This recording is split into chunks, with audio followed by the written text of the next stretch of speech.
കച്ചവടക്കാർ, നിങ്ങളുടെ തൊട്ടടുത്തൊരു കച്ചവട സ്ഥാപനം വരുമ്പോൾ അവൻ പൊളിഞ്ഞു പോട്ടെ, അങ്ങനെയല്ല വിചാരിക്കേണ്ടത്.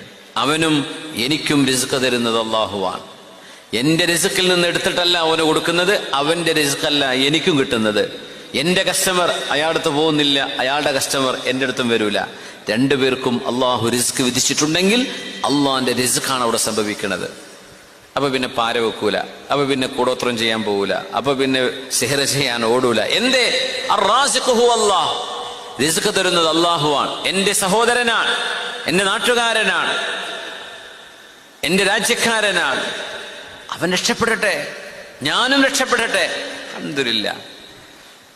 എനിക്ക് ഓർമ്മയുണ്ട്, ദുബൈയിലെങ്ങാനും ഒരു ഷോപ്പ് ഓപ്പണിങ്ങിന് ചെന്നപ്പോഴേ തൊട്ടപ്പുറത്തൊരു അറബിയുടെ സ്ഥാപനമാണ്. അപ്പൊ തുറന്നത് നമ്മുടെ മലയാളികളാണ്. അവര് തുറന്നതും അയാളുടെ സ്ഥാപനവും ഒരേ ബിസിനസ് ചെയ്യുന്ന സ്ഥാപനമാണ്. അപ്പൊ അയാൾ വന്നിട്ടുണ്ട്, ഭയങ്കര ദുആ.